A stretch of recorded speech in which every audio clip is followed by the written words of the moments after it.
رمضان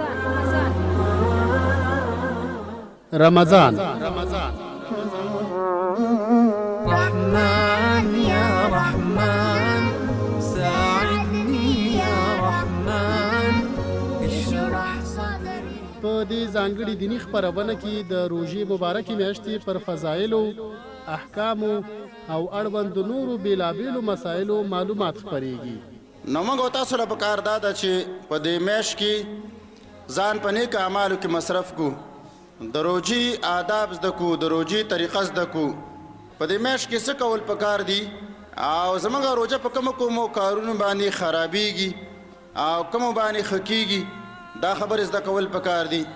او کومه طریقه باندې روژه نیول په دې کې اجر ډېر دی او کومه طریقه باندې روژه نیول په دې کې اجر کم دی یا بالکل نشته. دا خبرونه هر ورځ د ماسپښین 3 بجې او تکراری د ورځې له 10 تر 11 بجو له کلید رادیو څخه مه هېروئ. من اول بسم الله کلید رادیو ستاسې رادیو اتاتیا FM. رحمن يا رحمن بمجين يا رحمن. السلام علیکم. د کلید رادیو درنو قدرمنو اوریدونکو ستړي مشئ. د رمضان اسلامي خبرونه کې درته زه فقیر محمد فقیرزی خراغلاس وایم. قدرمنو اوریدونکو مفتی صاحب عبید الله اورودته بیا هم لما سره په استودیو کې د مفتی صاحب ته هم خراغلاس وایم. جزاکم الله مننه.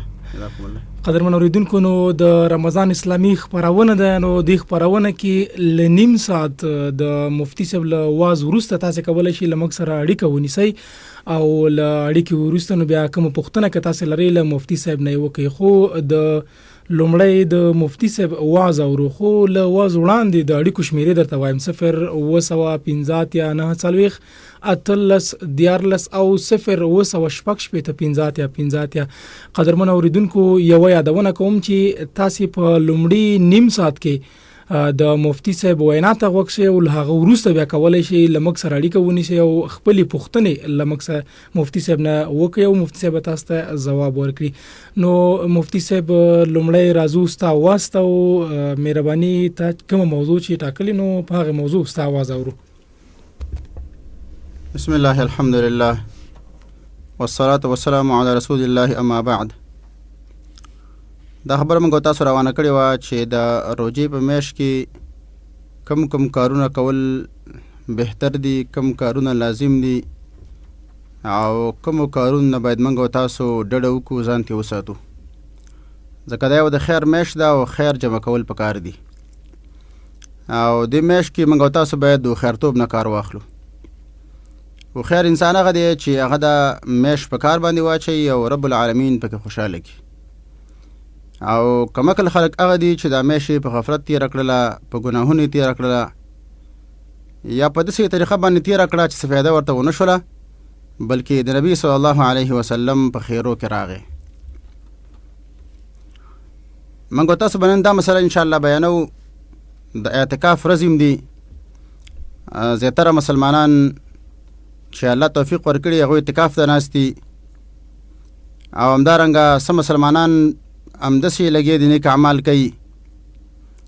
دوی دپاره څه کول پکار دي چې د اعتکاف او یا د روژې د هغوی په دې باندې قیمتي شي. دوی باید څه وکړي؟ اول آداب خو موږ تاسو بیانو د اعتکاف والا مسلمانانو ته چې کوم مسلمانان اعتکاف ته ناست دي هغوی باید څه وکړي په اعتکاف کې؟ نو اوله دا ده چې اعتکاف والا هغوی ته پکار دا دي چې منځونه ډېر زیات وکړي، ځکه اعتکاف داسې یو عمل دی چې موږ تاسو په دې کې د رب العالمین د بندګۍ دپاره ځان یو ځای کې رایسار کړی دی، یو ځای کې راجمع شوي یو، د اړه په الله باندې راجمع کوو او دا مقصد او غرض دی چې زموږ او ستاسو په نیک اعمالو کې لږه وزن پیدا شي، قدر پکې پیدا شي. نو اعتکاف والا ملګرو دپاره منځونه کول ډېر پکار دي چې دوی به منځونه ډېر کوي چې څومره وس کې د تراویح په خوند باندې، قیام اللیل په خوند باندې او همدارنګه نور نیک اعمال چې څومره وس کېدلی شو دا به په اعتکاف کې کوي. خو اول قدم کې ډېر منځونه کول پکار دي. دویم په اعتکاف کې اعتکاف والا دپاره تلاوت کول پکار دي. تلاوت چې اعتکاف والا په اعتکاف کې تلاوتونه ډیرو کی د الله د کتاب سره تعلق او د خپل وخت د الله په کتاب باندې تیر کی دا به د هغوی دویم نمبر کې یو قسم ته خیرتوبي دا به د هغوی کمالي چې څو پر اعتکاف نه راوځي چې د الله سبحانه وتعالی کتاب بار بار تکرار کړي لوستلی خوند ونه اغستی نو دا عمل کول پکار دي. درېمه اعتکاف والا پکار دا دي چې هغوی عام اذکار ډیرو کی. عام اذکار دا معنی چې داسې اذکار دي چې یو خاص ځای پورې نه دي خاص وخت پورې نه دي لیکن نبی صلی الله علیه وسلم د هغې فضایل بیان کړي. مثلا سبحان الله والحمد لله ولا اله الا الله والله اکبر دې باره کې نبي علیه السلام فرمایلی دي چا چې دا کلمې وویلې نو دا او بل وخت کې داسې وایي لأن اقوله که زه دا کلمې ووایم سبحان الله والحمد لله ولا اله الا الله والله اکبر دا ما د پاره د دې ټول دنیا نه بهتر دي. نو دا قیمتي الفاظ دا ویل پکار دي په دې ورځو کې. همدارنګه په د اعتکاف په دوران کې معتکف او اعتکاف کوونکي ته خیرتوب دا پکار دی چې دا نیک اعمال حتی الوسه شپې ته وباسي. کم نیک اعمال چې اعتکاف والا کوي حتی الوسه د شپې وکړي د شپې. حکمت او فایده په دې کې دا ده اعتکاف به غالبا نبی صلی الله علیه وسلم دې دپاره کو چې شب قدر راګیر کی نیک اعمال په دې کې وکړي او قیمتي شپه ده چې دا پکې راګیر شي. یو ځل نبی صلی الله علیه وسلم د رمضان په منځنۍ لسو کې اعتکاف ته ناستو. په دې منځنۍ لسو کې کله چې دا لس شپې اعتکاف برابر کړ صحابه کرامو ورسره ناستو. د اعتکاف نه سهار کې تقریبا سر راویسته یا مازدیګري کې ویلې ما خو د لس شپې اعتکاف وکړو دې لپاره چې زما د شپه لټوله ما ته وښودله شوله چې دا په اخري لسو کې ده. نو څوک چې ما سره اعتکاف کوي نو دا اخري لس دی وکړي. نو کله چې اعتکاف والا ملګري د شپې د الله بندګي ډېره کړي نو هغوی به شب قدر لیلة القدر چې ورته ویل کېږي دا به راګیره کړي. په دې شپه کې عبادت کول تقریبا دا د 1000 میاشتو برابر دي. تقریبا که موږ تاسو ول حساب وکړو نو د یوې شپې بندګي د څه د پاسه 83 کالو برابره ده. دا ډېره قیمتي شپه ده. نو دا راګیرول پکار دي او دا راګیریږي اله چې موږ او تاسو د خپل نیک اعمال شپې ته واړو د شپې نیک اعمال وکړو. د شب قدر بعضې علامې دي د بعضې احادیثو نه معلومیږي او ځینې د علماو په دې کتابونو کې دي. مثلا د حدیثو نه دا علامه معلومیږي چې نبی صلی الله علیه وسلم یو ځل فرمایلي ما ته شب قدر وښودله شوله او داسې یو شپه ده چې سبا ته زه به سجده لګوم په خټه کې او په اوبو کې. داسې یو شپه ده. صحابه کرام وایي موږ نبي علیه السلام وکتل چې د 30 شپه وه. سحر مونځ چې کله کوو نبي صلی الله علیه وسلم چې کله سلام واړه چې ګورو نو په تندي او پوزه مبارک باندې خټه نښتې دي خټې پرې نښتي. نو معلومیږي دا چې د شب قدر په دې شپه کې کله کله باراني کله کله په دې کې نری نری باران کېدلی شي په دې شپو باندې. خو دا ګوره همیشه دپاره ضرور نه ده لیکن کله کله دا یي. دا یوه نښه ده. دویمه نښه یې دا ده د شپې چې دې شپه کې نیک اعمال انتهایي خوندوري. نیک اعمال به انسان ته خوند ورکوي. منځونه به خوند کوي تلاوتونه به خوند کوي اذکار به خوند کوي زړه به د انتهایي خوشحالۍ. دا په دې کې دویم کمال دی او دی علامه ده. درېیمه علامه په دې کې دی چې په دې شپه کې غالبا سپي ډېر نه غاپي. که غاپي هم لږ لږ غاپي. د هغه وجه دا د حدیث نه معلومیږي چې سپی چې د شپې د خوا نه غاپي هغه شیطانانو پسې غاپي. موږ ته نبي علیه السلام فرمایي چې کله د شپې د سپي اواز واورئ نباح واورئ چې غپل ورته وایي نو تاسو اعوذ بالله وایي.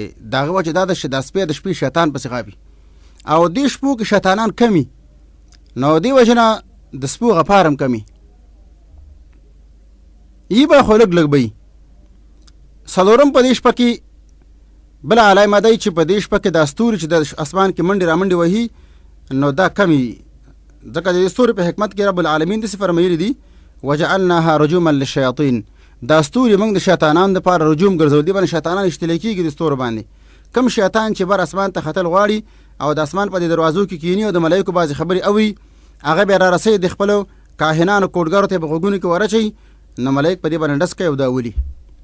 نو په دې شپه باندې دغه ستوري د حرکات کمي، ځکه د شیطانانو حرکات کم دي نو ویشتل کم دي.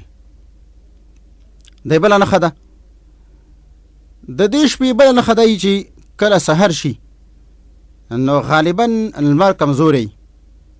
د هغه وجه دا د شپې د خوا نه ملایک ډېر راښکته شوي نو د شپې د سهار کې به دا ملایک خیږي د لمر دا مخې بنده کړي، انتهایی زیات ملایک راښکته شوي په دې شپه باندې. نو سحر ته لمر کمزوری غوندې معلومیږي، داسې معلومیږي لکه ورېځ غوندې چې. نو دا علامې چې دي دا اکثره داسې چې بیا اکثره بیا سحر معلومیږي، شپه تېره شوي سبا ته معلومیږي. د شپې د خوا د علامې کم معلومیږي، کمې. خو لیکن د علامې موږ تاسو لپاره ګوره ضرور نه دي. د هغه وجه دا ده نبي صلی الله علیه وسلم موږ تاسو ته فرمایلی دي چې دغه شپه چې ده دا د رمضان په دې اخیري شپو کې ده، اخیري لسو کې. او بیا وایي چې په تاقو کې ولټوئ، یعنې په 21 30 15 20 9 په دې کې ولټوئ. نو کله چې موږ تاسو په دې شپو کې نیک اعمال کول د شپه کې خپل رااله، مثلا موږ تاسو وکړو کله چې دا شلم نه د شپې راوختلی، د ماښام مونځ ښه په توجه باندې وکړه، د ماښام سنت په توجه باندې وکړه، د ماښام اذکار په توجه باندې وکړه، د ماخوستن مونځ ښایسته په خوند باندې وکړه، د ماخوستن نه بعد سنت وکړه ښایسته خوندور، ښایسته اوږدې تراویح وکړه، قیام اللیل وکړه، د سحر مونځ وکړه، ته په دې شپه کې راغلی، ته په دې علامو باندې خبر شوی یې، که علامو باندې خبر نه خو چې دا د شپې نیک اعمال دې کړي ته پکې خپله راغلی. شب قدر به داسې نه لکه څنګه چې عوام وایي چې یاره دا بس بېګا یو پړک وشو بېرته لاړه. نه داسې پړک نه دی، بلکې کله چې دا شپه یې د ماښام نه شروع کېږي تر سهاره پورې هر مسلمان چې د ماښام مونځ په توجه باندې وکړه، ماښام نه بعد نیک اعمال کړي، تلاوت وغیره کړي، یا د ماخوستن مونځ توجه باندې کړی دی، ماخوستن مانځه نه بعد ښایسته تراویح کړي دي، نیک اعمال یې کړي څه ناسه، او بېګا ته وده شو یا پیشنمي کې راپاڅېږي او څه ناسه مونځ نیک اعمال وکړي، دا پکې خپله راغی. نو هر مسلمان په شب قدر کې داخل دی چا چې په رمضان کې د شپې نیک اعمال کړي. دې وجه نه زه وایم که نه چې اعتکاف والا ملګري هغوی ته هوښیارتوب دا پکار دی چې دا خپل نیک اعمال شپې ته واړئ. د شپې ځان ډېر ستړی کي، دا کم خوب چې دی خیر د هغه د ورځې ته راوباسي، خو د شپې حتی الوسه نیک اعمال وکړي او ودرېږي او د الله بندګي وکړي، ځکه دا شپه چې ده دا خو د شپې په دې شپو کې د ورځ کې خو نه ده. دویمه دا چې هر مسلمان چې په دې نیک اعمالو کې په دې شپو کې ځان وکړو دا پکې خپله راځي. نو موږ تاسو له پکار دا ده چې او خاص کر اعتکاف والا ملګرو ته چې په دې شپو کې انتهایی په توجه باندې تراویح وکړو، په توجه باندې قیام اللیل وکړو، په توجه باندې د الله د کتاب څه ناسه تلاوت وکړو، په توجه باندې استغفر الله ویو، درود ویو. خاص کر نبی صلی الله علیه وسلم ته بیا عشی ویلو ای د الله پیغمبره که ما ته پته ولګي چې دا شپه کمه شپه ده نو زه په دې کې څه ووایم، یعنې خاص ذکر په دې کې نبی علیه السلام ویل چې ته وایه اللهم انک عفو تحب العفو فاعف عني، اللهم انک عفو تحب العفو فاعف عني. موږ او تاسو عام مسلمانان هر شپه نور دا په ځان باندې مقرر کړو، دا به زه ووایم ځکه چې هر شپه کې احتمال شته دی چې شب قدر دی وي، او موږ او تاسو نه ګورې خطا کېږي، نه خطا کېږي به هغه چا نه چې د ماښام نه تر سهاره پورې یو نیک عمل هم نه دی کړی. چا چې د ماښام نه تر سهاره پورې څه ناسه نیک اعمال کړي دي دا شپه هغې راونیوله. مثلا تا د ماښام نه تر سهاره پورې هر شپه 2 رکعاته نفل کول، نو شب قدر تا راګیره کړله، نو داسې فکر وکړه چې تا په شب قدر کې 2 رکعاته مونځ وکړه، ګویا تا په 0 میاشتو کې 2 رکعاته مونځ کړي دي. نو که چا پکې 4 رکعاته کړي د هغې 4 رکعاتو اجر شو. یو بل مسلمان د 6 رکعاته کوي، یو بل مسلمان د 8 رکعاته مونځ کوي، یو بل مسلمان د پکې یو پاره تلاوت کوي، نیمه پاره پکې کوي. څومره خواري چې موږ تاسو په دې شپو کې کوله دومره به موږ تاسو ته په دې شب قدر کې اجر لیکلی کېږي. نور د عوامو دا خبرې چې دا شب قدر داسې وه چې یو پړک بېګا راغلی و، یا مثلا دیوالونه راخطا شوي وو، ونې راخطا شوي وي، او یو کومه زړه بوډۍ و هغه و چې راپورته شوې وه چې ګوري ونې پرتې دي، نو سخی راغستی دی ونې پسې تړلی دی، او سهار ته ونه نیغه د ګوري سخی بره په ونه کې ځوړن دی. نو دا ټولې هغه خبرې دي چې دا کم حقایق نه لري، دا اسی د خلکو د ځانه خبرې دي. دا شب قدر دا د رحمتونو د خیرونو برکتونو شپه ده، لیکن د ماښام نه شروع شوله تر سهاره پورې څوک چې ځان ته مسلمان وي انشاءالله په دې کې برخمن دی، ځکه مسلمان به د ماښام مونځ کوي مسلمان به د ماخوستن مونځ کوي، مسلمان به تراویح کوي، مسلمان به څه ناڅه ذکر کړي، خو لیکن په ځان باندې ورونو دا خبره لازمه کوي، پابندي په ځان باندې وکوي، دا الفاظ ډیر وایي، اللهم انک عفو تحب العفو فاعف عني، دا د شپې خصوصیت دی، دا ویل پکار دی. ورسره په دې شپو کې موږ او تاسو او په دې ورځو د شپو کې نور څه وکړو، نو یو بل نیک عمل دی، هغې ته ویل کېږي سرسایه.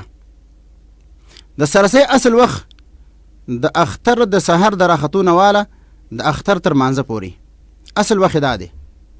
کله چې د اختر سحر منځ شي د هغې نه واخله د اختر د مانځه پورې دی اصلي وخت دی. لیکن دا وخت ډېر کم دی، عام مسلمانان دی وخت کې وزګار نه وي، څوک غسل کوي، څوک جامې اچوي، څوک عیدګاه ته ځي، څوک بل کار کې مصروف وي، دا وخت یې نه تېر شي. نو دې وجې نه ځینې صحابه کرامو لکه عبدالله بن عمر صاحب به سرسایه ورکوله یو ورځ 2 ورځې مخکې. نو موږ او تاسو هم کولی شو چې خپلې سرسایه د اختر نه یو ورځ 2 ورځې مخکې ورکو، خو ډېر مخکې به یې نه ورکو، یو ورځ مخکې ورکو، 2 ورځې مخکې ورکو. سرسایه به موږ او تاسو څه ورکو؟ نو غنم ورکولی شو، وربشې ورکولی شو، کجوري ورکولی شو، مایز ورکولی شو، پنیر ورکولی شو. دا شیان په سرسایه کې ورکول. حدیث کې راغلی دی نبی صلی الله علیه وسلم صحابه کرامو ته امر کړو چې تاسو به یو سوع ورکوئ، یو سوع تقریبا په دې زمانه کې پاوباندې خواوشه یا 200 ګرامه د پاسه 2 کیلو برابرېږي، یا پاوباندې 2 کیلو واله، نو پاوباندې 2 کیلو په کجورو کې یا په وربشو کې یا په غنمو کې یا په پنیر کې یا په مایزو کې. او په غنمو کې تقریبا د نیم سوع گنجایش راغلی دی، ځکه نبی صلی الله علیه وسلم د نیم سوع جواز ورکړی دی، که څوک نیم سوع ورکوي یعنی تقریبا نیم پاوباندې 1 کیلو، دا په غنمو کې. په دې سرسایه کې بهتر دا ده، غوره په دې کې دا ده چې په دې کې مواد ورکړی شي، یعنی غنم واخله چاته ورکه، کجوري واخله چاته ورکه، مایز واخله چاته ورکه، پنیر واخله ورکوله. دا په دې کې بهتره طریقه ده، د اتفاقی خبره ده. صرف دومره خبره ده چې د دغه شیانو قیمت ورکول جایز دي که نه. نو ځینې محدثین وایي او ځینې علما چې د دې شیانو قیمت ورکول نه دي جایز، همدا مواد به ورکې، غنم به ورکې، پیسې صحیح نه دي، کجوري به ورکې، پیسې به نه ورکې، همدارنګه مایز همدارنګه بل شی. راجح په دې باب کې دی چې پیسې ورکول بهتر نه دي، لیکن پیسې ورکول هم جایز دي. د هغه وجه دا ده کله کله یو مسلمان داسې که ته ورله دا مواد ورکې د هغې نه ضایع کېږي. مثلا یو ځای کې مسافر دی، یو مسافر مثلا یو مدرسه کې مسافر طالب دی، هغه په دې کیلو غنم باندې څه کوي، هغه په دې وربشو باندې څه کوي، نو که هغې ته موږ تاسو قیمت ورکړو به دې فایده والي. نو راجحه به انشاءالله دی چې دا قیمتونه د خلکو د ضرورت د وجې نه قیمتونه ورکول جایز دي.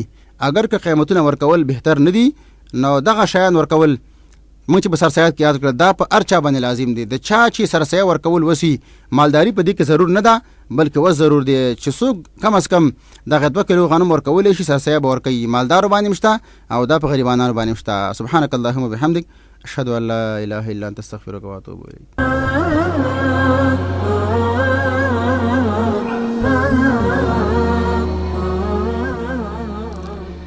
قدرمن اوریدونکو، بیا هم ستړي مشئ په دې هیله چې د مفتی صاحب واز مو اوریدلی وي د اعتکاف په اړه او د سرسایي په اړه، هغه څه چې لازم او پکار په دې ورځو کې، ځکه د اعتکاف ورځې هم پایل دي. خو دا چې څنګه لازمه ده او څنګه دغه شپې ورځې تېرې کړو، نو مفتی صاحب ټول تاسو ته بیان کړه. اړیکه لرو، اړیکه راخلو، بیا به د اړیکو شمېرې درته تکرار کړم. السلام علیکم. السلام علیکم. وعلیکم السلام. ستړي مشئ، څوک له کوم ځای نه؟ خپرونه ته ستړي مشئ، تاسو پوښتنه ورو. پوښتنه مې دا ده مولوي صاحب نه چې څوک غسل کوي او اوبه یې تېرې شي، روژې ماتېږي او که نه؟ بله پوښتنه خو نه لري؟ او بله پوښتنه دا ده چې بار بار په موږ مصیبتونه راځي، څوک کوم اعمال وکړو چې دا مصیبتونه لري شي؟ بالکل، ډېره مننه مفتي صاحب، ستاسې پوښتنه ځواب کړي. تاسې راډیو واورئ. کوم کار ډېر بهتره دی چې خپل هدف ته څوک پکې ورسېږي؟ بالکل سمه ده. مفتي صاحب ستاسې پوښتنې ولیکلې او پوښتنې به مې ځواب کړي انشاءالله. ډېره مننه. مخې ته مخه. قدرمن اوریدونکو، نو تاسې همدا شی به کولی سئ له موږ سره اړیکه ونیسئ په 0 یا 9 څلوېښت 18 14 او 0 شپږ 50 یا 50 یا هره پوښتنه چې لرئ له مفتي صاحب څخه همدا شی به کولی شئ. اړیکه لرو. السلام علیکم. بله، السلام علیکم. هلو. د دې پاړیکه کې ستونزه نو واقعا د روزې مبارک میاشتې وروستۍ لسیزه ده او د اعتکاف هغه کسان چې اعتکاف ته کسان ناست وي نو مفتی صاحب هغه ټول لارښوونې وکړلې. اړیکه لرو. السلام علیکم. السلام علیکم. وعلیکم السلام. ستړی مشي څوک لکم ځای نه؟ مهربان خان خبر کوم جلال آباد. خان رو ستړی مشي خبرونه ته اوستا پوښتنه ورو. سلامت سه مولوی صاحب څخه ما پوښتنه مولوی صاحب مثلا د شیطان ماته ډېر زیات وسوسې راځي مولوی صاحب کله مثلا د خپل خزه سره یو ځای کې بیا غسل کوم بیا ما ته وروستوي شیطان دا وسوسې راځي تا غسل نه د سوي تا دا جوج پاتې دا هغه دغه بیا خو اوس مثلا انسان کوم جوج پاتې سي نو د سره د روزه کېږي او کنه بل پوښتنه غونه لري او بل پوښتنه دا مولوی صاحب ما د تیر څو مستر مونږ بیا دا وته یو څه کې د مصر په سوې ما دا بل ټیم کې کولای سم یا نه؟ بالکل رادیو ور مفتی صاحب تاسو پوښتنه جواب کړئ. ډیر مننه خوشاله اوسئ. نو قدرمن اوریدونکو تاسو کولای شئ لمک سره اړیکه ونیسئ او خپل پوښتنې له مفتی صاحب نه وکړئ. مفتی صاحب باید تاسو ته جواب کړي. اړیکه لرو. السلام علیکم. وعلیکم السلام. ستړی مشي خبرونه ته څوک لکم ځای نه؟ ډیر مننه خوشاله اوسئ. په دې هیله چې ته روغ مګروغ څوک لکم ځای نه؟ امرخیل د خوشګمبد نه. امرخیل صاحب له خوشګمبد نستره مشي خبرونه تاسو پوښتنه ورو. الله دې جنتی کته مفتی صاحب څخه پوښتنه ده د محترم مختص مفتی صاحب وایي چې د سرسایه ورکول غنم ورپسې مبیز او خرما دي کنه نو په دا کې اوس غنم قیمت خو ارزانه ده خانو غریب غنم ورکي کدا خانان دا چې مبیز او خرما ورکي څنګه شاو. بالکل بل پوښتنه خونه لري؟ نه الله دې جنت. ډیر مننه مرخیل صاحب خوشاله اوسئ. بل اړیکه لرو. السلام علیکم. هلو السلام علیکم. ډیر مننه خوشاله اوسئ. تاسو څوک لکم ځای نه؟ څوک؟ توحیدیار صاحب ستړی مشي تاسو پوښتنه ورو. اوري بالکل اورو تاسو غږ. درې پوښتنې لرم مفتی صاحب نه. مهرباني وایي. د هرې روزي به بیل بیل سرسایه ورکوي دا یو سرسایه ده. بله پوښتنه بله دا شکر سجده چې چا اودس نه بیا کوي که نه کوي؟ صحیح. بله پوښتنه شکر سجده چې یو څوک د شکر سجده کوي که نه اودس ته نه بس څوک ورته وایي زیره در باندې وکړه بیا به سجده کړي چې اودس نه کوي که نه کوي. او بل دا دی چې ابو داود کې یو حدیث دی چې دا روزي کمې نه راځي دا روزي میاشتې دا اوس کمې راځي بل حدیث کې راځي دا څنګه چل دی؟ او بل دا تلاوت دې طریقه راته وښیي. ښه بالکل. نو ستاسې څلور واړه پوښتنې به مفتی صاحب ځواب کړي نو تاسې راډیو ته غوږ شئ. ډېره مننه خوشحاله اوسئ. نو قدرمن اوریدونکو اوس نو هغه پوښتنې چې مفتی صاحب له ځان سره یاداش کړي هغه پوښتنې او مفتی صاحب زما پوښتنه هم له ځان سره یاداش کړي که وخت پیدا شونه هغه پوښتنه به هم جواب کړي. د سرسایي په تړاو خو کې چې وخت د اختر المنځ مخکې یا د ټیم د خو زینو کسانو مخکې وای منګه اوس سرسایي ورکړي نو د اوس سرسایي ورکول دا خو د واغه وخت ورکول نو بیا ستاسو په نظر دا څنګه د اړیکه راخلو بیا به رواني. السلام علیکم. وعلیکم السلام. فاروق همدرد د بټکور ولسوالۍ. همدرد صاحب ستړی مش خبرونه ته ستا پوښتنه ورو. نن ژوندې و چې روزانه مولوي صاحب محترم نن دغه پوښتنه د یو کس چې وی لمونځ کوي کنه بل کس په منځ کې خنده دا لږ تشریح کې چې سزا به څه وي. ښه بله پوښتنه خو نه لري؟ بله پوښتنه هم نشته. ډیره مننه خوشاله اوسئ. چړیکه دی ونیوله مفتی صاحب مهرباني دغه پوښتنې نو ځواب. بسم الله الحمدلله والصلاه والسلام علی رسول الله اما بعد. یو چا پوښتنه کړې وه چې څوک غسل کوي په خطای کې ترې نوبه تېرې شي آیا دې باندې روژه ماتېږي او که نه؟ نو جواب دا دی چې کله انسان نه په خطای کې اوبه تېره شي خطای دې راویلی کېږي. مثلا خوله ته اوبه اچومه ښه راته یاد دی چې روژه یې ملک زما مقصد خوله اینځلو خو رانه اوبه تېرې شوې دې باندې راجحه دا چې روژه نه ماتېږي ځکه نبي علیه السلام فرمیلي دي رفع عن امتي الخطأ والنسیان زما امت نه پورته کړی شوی د خطا او نسیان یعنی زما امت الله په خطا او په نسیان باندې نه رانیسي.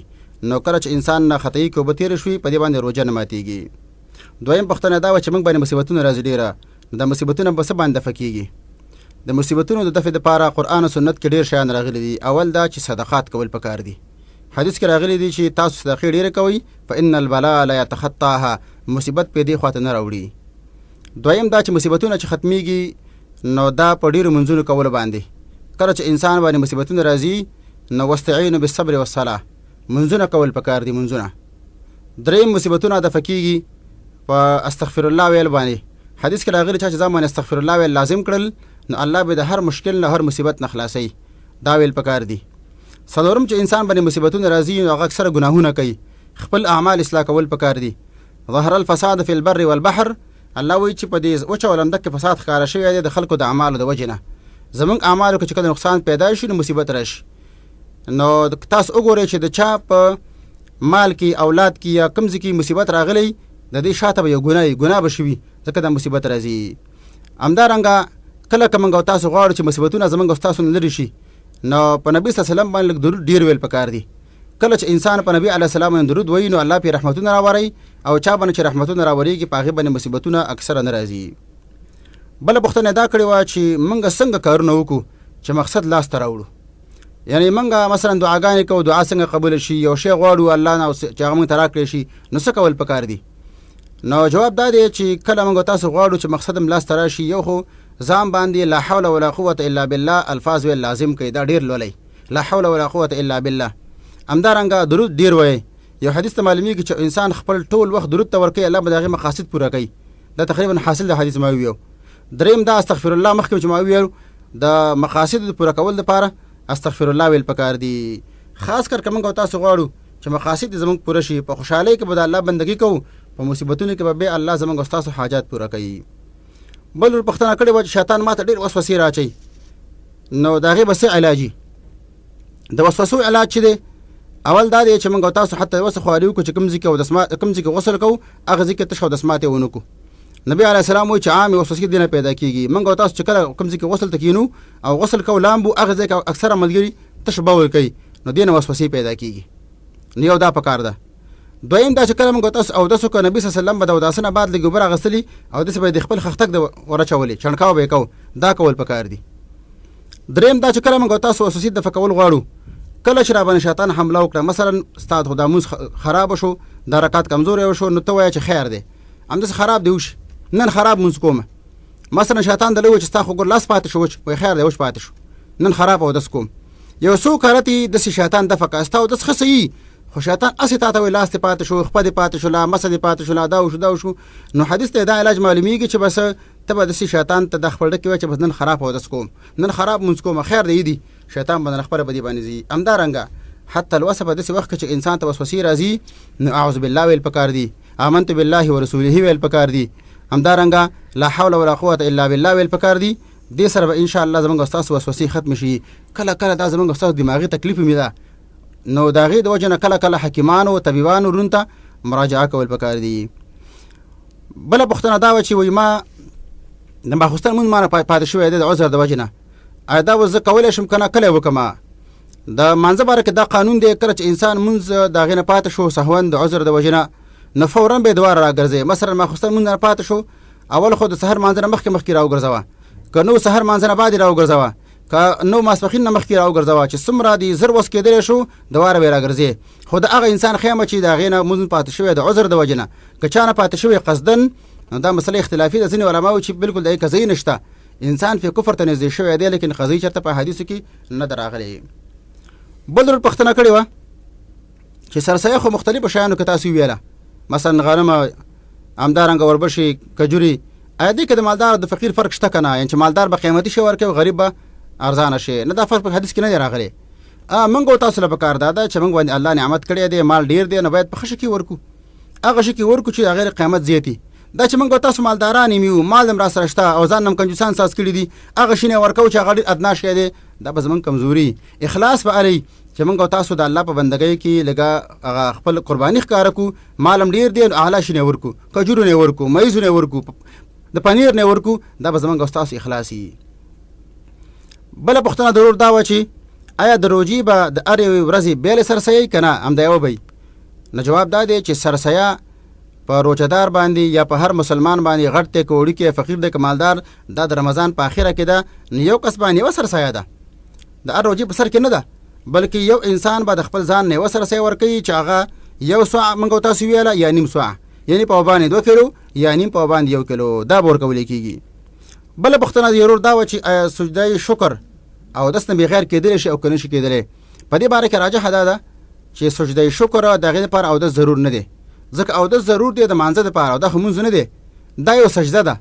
لکه څنګه چې یوازې تلاوت به او داس کېدل شي، یوازې ذکر کېدل شي، نو همدغه یوازې سجده دا پس مکه باندې سره خودل دي او طهارت او داس په دې کې ضرور نه دی. بل پختنه ضرور دا و چې وی په ابو داود کې روایت ته چې د راغلي دي چې دا د رمضان روزي نه کمیږي او دا خو کله کله کمیږي.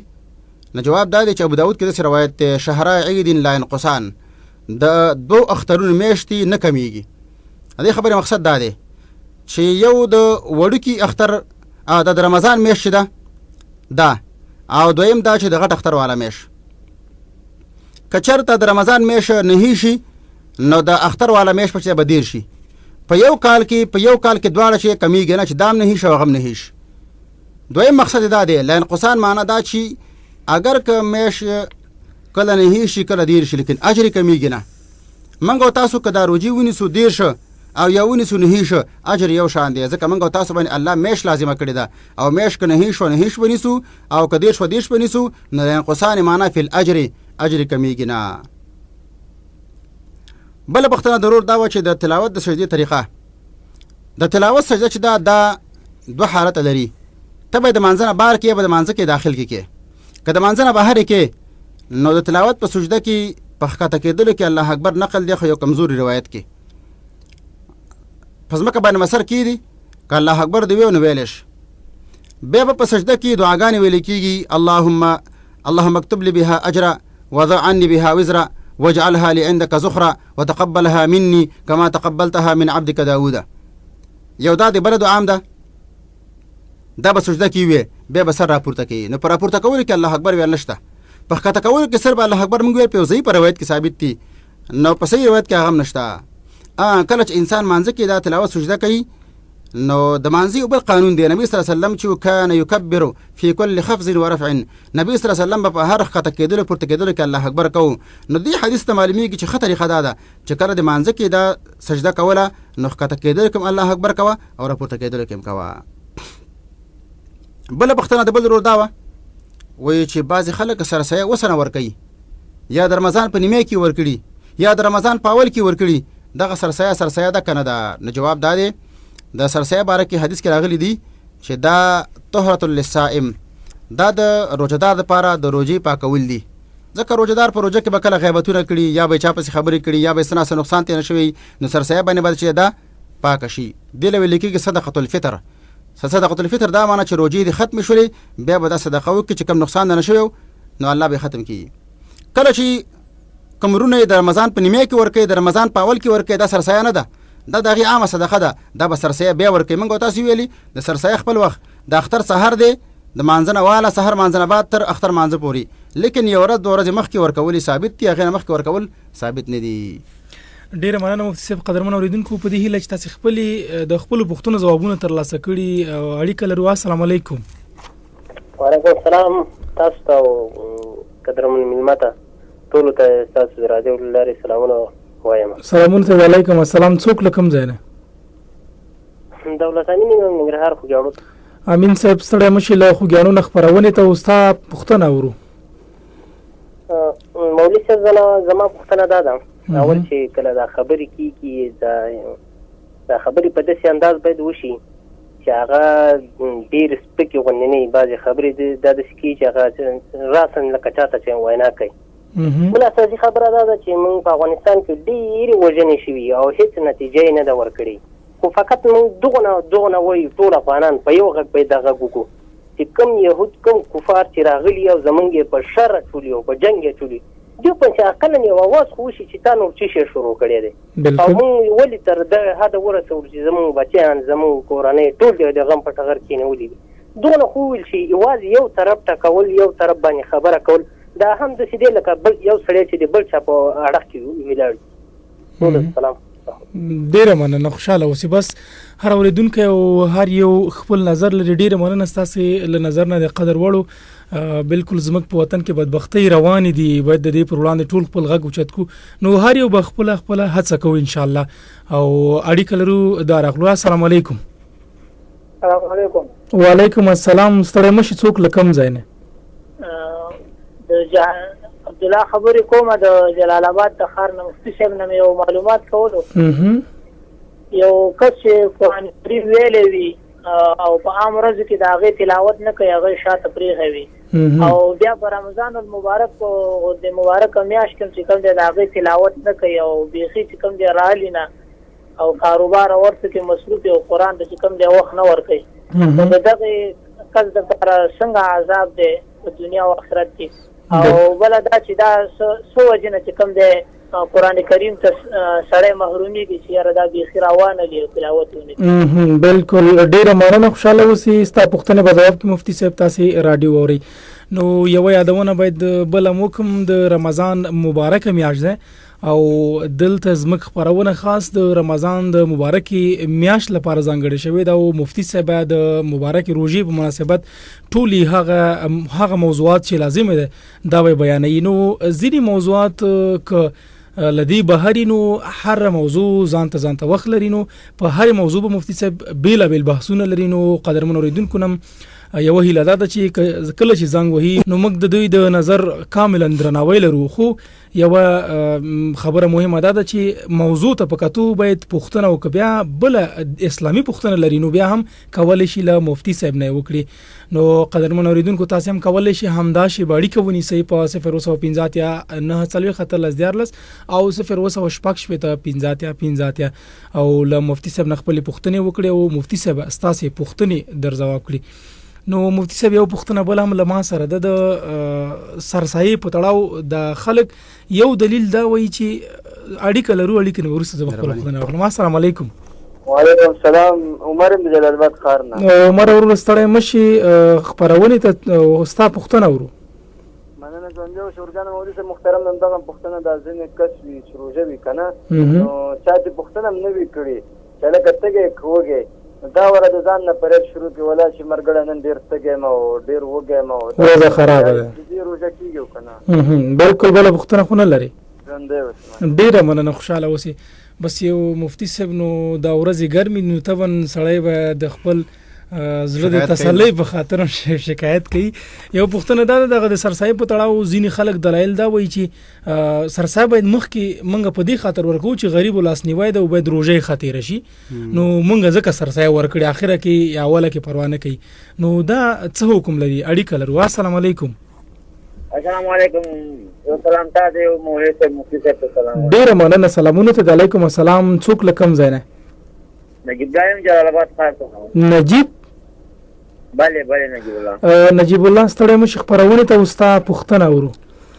یو ستا مولوي صاحب نه دی هغه ورځ لستم وی دا زموږ جماعتونو کې کله په وخت اذان شي کله ناوخته 1:30 بجې راځي شي وزنونه بس اذان کوي کنه نور کنه اته کم 15 کم باندې اذان کنه هغه ما جامه واخصو اذان نو شنو اذان سره دا روزه ما وشه کوم شغه و می چې اوس اذان نو ختم شي بیا مې یو ګلاس بس نور مشکله روان وسره ټول نو ما مفتي صاحب پرې بوستانه چې دا روزه د مونږ څنګه کیږي. بالکل. نو رادیو وورو مفتي صاحب ستا پوښتنه ځواب کړي ان شاء الله. او چې موږ باندې روزه لګرانو. بالکل بالکل مفتي صاحب ستاسو پوښتنه ځواب کړي. اړیکه لرو بل هم. نو قدرمن اوریدونکو کولای شي اړیکه ونیسي او خپل پوښتنې له مفتي صاحب نه وکړي. مفتي صاحب مهرباني هغه پوښتنه چې ورنو کړي هغه ځواب. بسم الله الحمدلله والصلاه والسلام علی رسول الله اما بعد.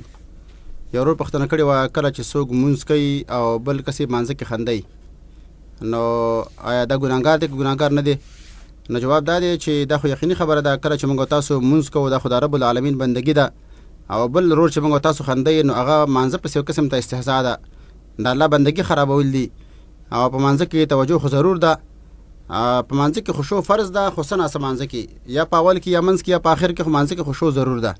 دا چې مسلمان را پاسیږي او موږ تاسو باندې قصدن خرابوي نو دغه انسان دا سخت ګناهګار دی، فاسق انسان دی او بلکې دا د دې مخه نیول پکار دي ځکه چې دا یو قسم ته د مسلمانانو په اذهانو کې د مونځ یو قسم ته سپکاوی ورچوي ځکه چې مونځ د الله په بندګۍ کې هغه بندګي ده چې انتهایی په توجه باندې کول پکار دي.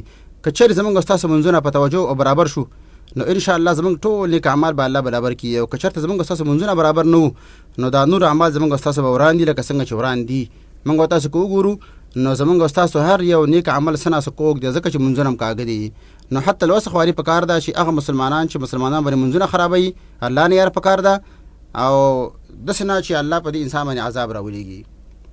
بل پښتنه کړي وا چې انسان دی هغه د قران تلاوت نه کوي، قران ته یاد دی ټول کال کې نه راخلي او رمضان کې نه راخلي، آیا دا انسان څنګه مجرم دی او مجرم نه دی؟ نو حدیث کې راغلی دی نبی صلی الله علیه وسلم وایي زه چې براو خطر ما جهنم ولیده څه خلک مې دې کې وکتل، یو دا و چې یو داسې انسان پروت دی بزمکه باندې او سر ته بل انسان ولاړ دی تیګ راخلي او دا سر ولي او سر داسې چکۍ میده شي بیا تیګ ورغړېږي بیا راواغستلی شي بیا په دې سر باندې وولي سر میده شي بیا تیګ ورغړېږي بیا راواخلي. نو ما ته جبریل وایي دا هغه انسان دی چې ته الله خپل کتاب ښودلی دی، د شپې دا لولي نه او د ورځې په دې باندې عمل نه کوي، نو د الله کتاب شاته غورځول دا سبب د لوی عذاب دی، سبب د لوی سزا دی او دا لوی ګناه ده. خاص کر هغه انسانان چې بیا په عمل هم نه کوي او بیا تلاوت هم نه کوي. کم انسان چې عمل پې کوي یا نسناسي خپل زندګۍ کې راوړي خو تلاوت نه کوي دا انسان مجرم دی. قرآن په قیامت کې په هغه چا شکایت کوي چې هغه د الله کتاب نه راخلي، الفاظ نه لولي، د الفاظ لوستل دا عبادت دی او ځان باندې عملي کول اصلي عبادت بیا دا دی. بلکې یو حدیث کې راغلی دی نبی صلی الله علیه وسلم وایي ما ته زما د امت ګناهونه پیش کړی شو، په دې ګناهونو کې په ما لویه ګناه دا ولیدله چې چاته د الله د کتاب یو برخه ورکړی شوه او هغې بیرته هېره کړې ده. مثلا یو پاره یاده کړې وه، یو څو صورت یاد کړي او بیرته یې قصدن بیا پرېښي دي هېر کړي دي، دا په دې لویو ګناهونو کې دا عمل لیکلی شوی و. بل پوښتنه کړې ده چې وایي بعضې خلک په دې خپلو روژو کې خلکو ته شکایت کوي یاره نن وایي ډېره ګرمي ده، نن خو ډېر سخت تږی یم سخت وږی یم، آیا دې باندې روژه ماتېږي او که نه؟ نو جواب دا دی چې دې باندې نه ماتېږي. موږ او تاسو انسانان یو، کمزور یو، موږ او تاسو کولی شو د خپل یو نیک عمل چې ستړي شو چا ته شکایت وکړو یاره مونځ مې کوو خپې مې ستړې شولې، یا تلاوت مې کوو مثلا ژبه مې ستړې شوله، یا مثلا پلانې نیک عمل مې کوو بدن مې ستړی شو، دا کار جایز دی. که څوک دا کار د ریا دپاره کوي چې خلکو ته وښایي چې زه خو هم روژه یم نو هغه بیا مسله ده د ریاکار خپله ګناه ده، خو روژه بیا هم په دې باندې نه ماتېږي. خو که یو انسان دا کار د ریا دپاره نه کوي هسې چا ته شکایت کوي چې را باندې تنده غالبه شوې ده او لږه غالبه شوې ده دې باندې انسان ګناهګارېږي هم نه. بل ډول پوښتنه کړې وه چې وایي بعضې خلک دا وایي چې موږ سرسایه مخکې نه ځکه ورکوو چې سرسایه ورکول د مسلمانانو غریبانانو لاسنیوی دی، موږ غواړو چې د هغوی دا روژه ښه تېره شي نو مخکې نه سرسایه ورکوو. نو جواب دا دی چې یقینا د مسلمانانو لاسنیوی کول د یو لازمي خبره ده. د روژې باره کې نبي علیه السلام وایي دا شهر المواسات ده، مواسات دا معنی د همدردۍ میاشت، دې کې به مسلمان د مسلمان سره همدردي کوي، د فقراو لاس به نیسي، هغوی سره به تعاون کوي، خو نور تعاون دې ورسره وکړي که نه سرسایه نه غیره. لیکن سرسایه بې ځایه ورکول، بې وخته ورکول، د روژې په اول کې ورکول یا په منځ کې ورکول دا خپل سرسایه خرابول دي. که ته مسلمان سره همدردي کې همداسې ورسره وکړه، بل یو مثلا اسې صدقه ورته ورکړه، مال ورته ورکړه، اسې خوراک ورته ولیږه، لیکن سرسایه دپاره شریعت د خپل وخت مقرر کړی دی، د دې نه مخکې ورکول دا سرسایه خپله خرابول دي. همدارنګه بل ډول پوښتنه کړې وه چې ما په سحر کې داسې وخت کې اوبه وڅښلې چې د مؤذن اذان شروع و، د اذان په دوران کې زه لګیا وم اوبه څښلې او څه دوی مې هغې سره خوړل. آیا زما دا روژه به شوي که نه به شوي؟ موږ تاسو دا خبره بار کړې ده چې د روژې د نیولو دارمدار دا په وخت باندې دی. که چېرته مؤذن په وخت باندې اذان کړی دی په وخت باندې ښه صحیح وخت دی، لیکن بیا هم ستا په لاس کې جام دی او تا اوبه شروع کړي دا اوبه څښلی شي، ستا په لاس کې پیاله ده دا ګوټ څښلی شي، ستا لاس کې نوړی ده دا کپ خوړلی شي. که چېرته مؤذن اذان شروع کړی د انتهایي ناوخته وخت داخل شوی دی او اوس ته هغې وخت کې ته خوراک کې بالکل نشي کولی. که چېرته مؤذن اذان کو د شپې له اذان داسې وخت کې چې سبا داخل شوی نه دی، خوراک هم کولی شي څښاک هم کولی شي. نو دارمدار اصل کې په وخت باندې دی. که وخت داخل و او په اول وخت کې مؤذن اذان کو نو د اذان په دوران کې کوم شی ستا په لاس کې دی راغستې خوراک راغستې څښاک دې نه فایده اخیستلی شي، نور خوراک به نه کې، خو دغې خوراک باندې روژه نه ماتېږي او روژه په دې باندې نه خرابېږي. ډېره مننه مفتي صاحب. قدرمن اورېدونکو نو زموږ د خپرونې وخت هم پای ته رسېدلی، نو له ټولو هغه اورېدونکو چې زموږ خپرونه یې واورېدله او اړیکه یې ونیوله مننه کوو چې خپرونه یې واورېدله په دې هیله چې ډېر څه یې زده کړي، او له هغه اورېدونکو مننه چې هڅه یې وکړه خو اړیکه یا ځواب نه شو او یا روغ نه شو ځکه خپرونې وخت ډېر مختصر و. نو تر بلې خپرونې چې بیا موږ ستاسې درانه چوپړ ته حاضرېږو، تاسې په لوی او بخونکي او مهربانه خدای سپارو. لوی الله مو مل شه او ښه روژه ولرئ.